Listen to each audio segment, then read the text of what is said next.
Flexion হবে, normal normal হচ্ছে flexion, সবকটা ফিঙ্গার ফ্লেক্স করবে, ঠিক আছে। তো তাহলে আবার দেখি আমরা। আচ্ছা আচ্ছা, মোটামুটি এই এই এই প্ল্যান্টার রিফ্লেক্সের 3 ধরনের ফাইন্ডিং পেতে পারি। এক হচ্ছে ফ্লেক্সন, 2 হচ্ছে ব্যাবিস্কি সাইন, 3 নম্বর হচ্ছে উইথড্রল, একটা হতে পারে নন রেসপন্সিভ। ওটা 4 রকমের পেতে পারি। তাহলে এক নর্মাল ফেনোমেনা কি ফ্লেক্সন হয়ে যাবে, সবকটা ফিঙ্গার ফ্লেক্সন হয়ে যেতে পারে। ব্যাবিস্কি সাইন কি হবে, এক্সটেনশন হবে, তার সাথে সাথে সবকটা হচ্ছে ফেনিং হয়ে যাবে, এটা হচ্ছে ব্যাবিস্কি সাইন। তারপর হচ্ছে 3 নম্বর ফাইন্ডিং কি হতে পারে, উইথড্রল, পা দুটো সরিয়ে নিল, এভাবে পা দুটো এইভাবে পা দুটো আমার সরিয়ে নিচ্ছে, তাহলে হচ্ছে সেটা হচ্ছে তোর কি বললাম উইথড্রল হতে পারে, অথবা হতে পারে নন রেসপন্সিভ, কিছু রকম রেসপন্স করলো না, ঠিক আছে।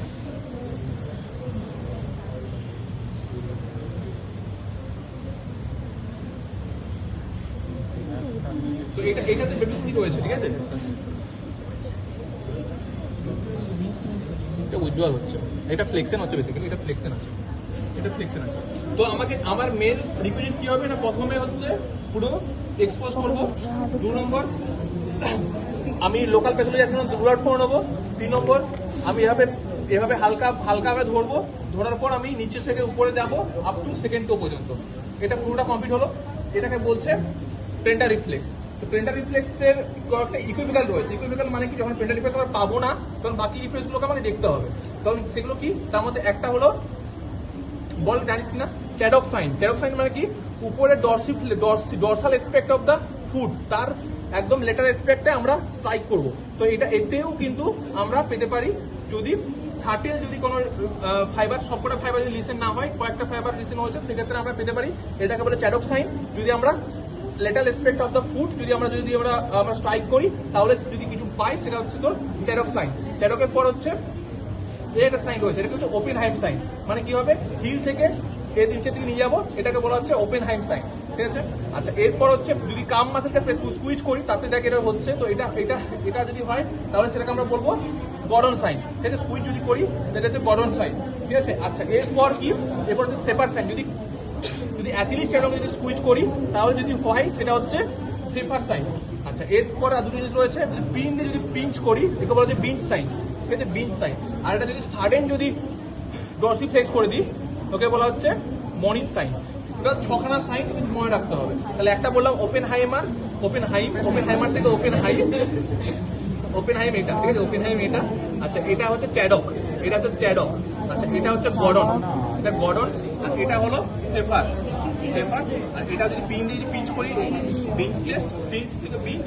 আচ্ছা, আর একটা জিনিস হচ্ছে লাস্ট বললাম মনিক সাইন কি হবে, যদি সাডেন যদি ডরসিফ্লেক্স করে দিই আমি, তারপর যদি পাই তাহলে হচ্ছে মনিক সাইন।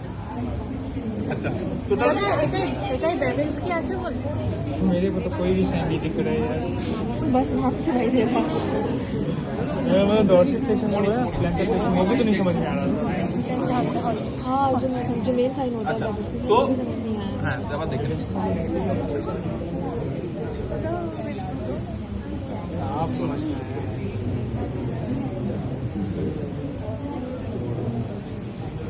बायोलॉजिकल लिखना दोनों में तो सेम ही है। पॉजिटिव होगा ना नॉर्मली तो ये होता बाकी है तो देख बाकी तो सब पढ़ा दे रहे फ्लेक्शन होता है अभी डोर से फ्लेक्शन हो रहा है हाँ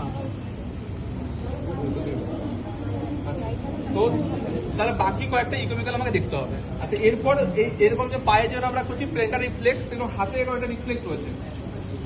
হাতে রিফ্লেক্স পার্টটা কি জিনিস, তিনটা জিনিস মাথায় রাখতে হবে। একটা হচ্ছে water bag sign. Water bag sign মানে কি, ওর হাত থাকবে, আমার হাত থাকবে, দেন লকিং নিয়ে আসবো। লকিং করার পর যদি ওকে টানতে হবে নিজে থেকে, তুমি হাত রেখে যদি টানো, হ্যাঁ। নর্মালি কি হয়, নর্মালি পেশেন্টের ক্ষেত্রে কি হবে, যখন ও হাত দুটো টানবে তখন হচ্ছে তখন হাত দুটোকে সোজা করো, আঙুল সোজা করো, সোজা করে টানো, ঠিক আছে, নাও সোজা নিয়ে টানো, ঠিক আছে। তো এই ক্ষেত্রে কি হবে, নর্মাল পেশেন্টের ক্ষেত্রে যখন হাত দুটো টানবে তখন হচ্ছে ফিঙ্গারটা গ্রেডটা কি হবে, অ্যাবডাক্টেড হয়ে যাবে, ঠিক আছে। আর নর্মাল যাদের ক্ষেত্রে লিসেন রয়েছে তার ক্ষেত্রে কি হবে, হাত দুটো হচ্ছে অ্যাডাক্টেড হয়ে যাবে, নিজের দিকে হাতটা অ্যাডাক্টেড হয়ে যাবে, দুটো আঙুলটা অ্যাডাক্টেড হয়ে যাবে, ঠিক আছে।